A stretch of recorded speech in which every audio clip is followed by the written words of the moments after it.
इसीलिए मैंने कहा था कि मनेव मनुष्याणाम कारण बंधन मोक्षेय, अर्थात यदि मन तुम्हारा स्वामी है और तुम उसके अधीन हो तो वो तुम्हें माया के बंधन में जकड़ता रहेगा, और जब तुम मन पर काबू पालोगे और उसके स्वामी हो जाओगे तो वही मन तुम्हें मोक्ष के द्वार तक ले जाएगा।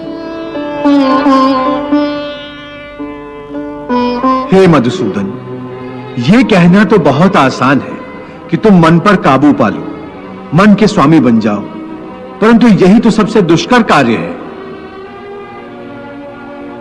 हे केशव, मन तो वायु की तरह चंचल है। जिस प्रकार बहती हुई हवा पर काबू पाना असंभव है, इसी प्रकार इस चंचल मन को अपने अधीन करना अति दुष्कर काम है।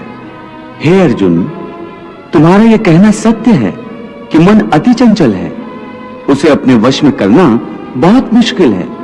मुश्किल है जनार्दन, असंभव है। नहीं अर्जुन, मुश्किल अवश्य है परंतु असंभव नहीं है।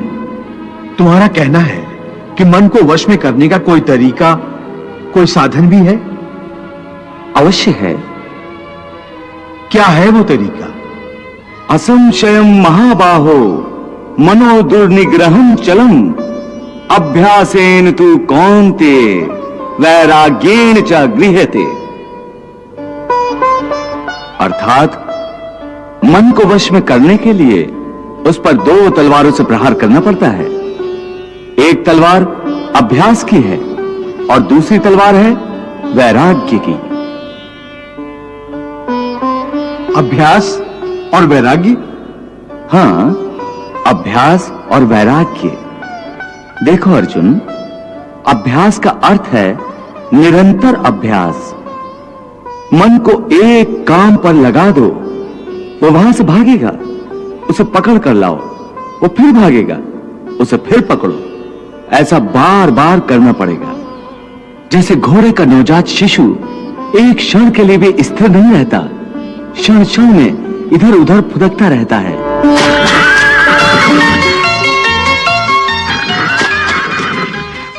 उसी प्रकार मन भी क्षण क्षण में इधर उधर फुदकता रहता है।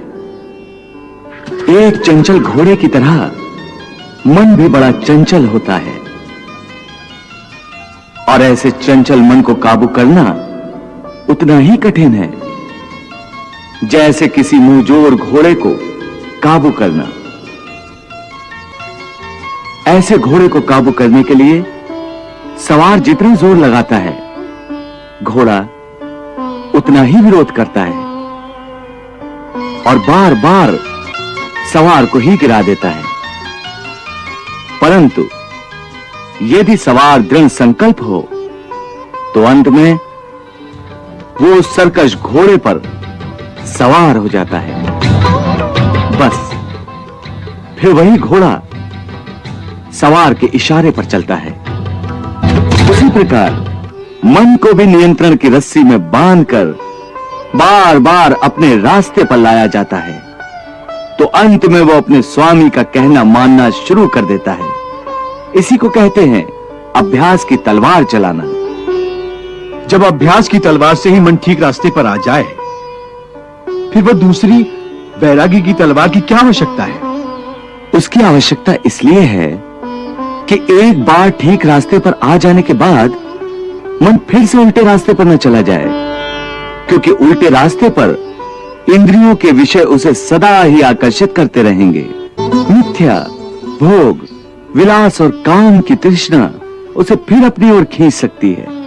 इसलिए मन को यह समझना जरूरी है कि वो सारे विषय भोग मिथ्या हैं, असार हैं, योग माया के द्वारा उत्पन्न होने वाले मोह का भ्रम है। मन जब इस सत्य को समझ लेगा तो उसे विषयों से मोह नहीं रहेगा, बल्कि उससे वैराग्य हो जाएगा। और यही वैराग्य की तलवार का काम है कि वो विषयों के मोह को काट के मन को सन्यासी बना देती है।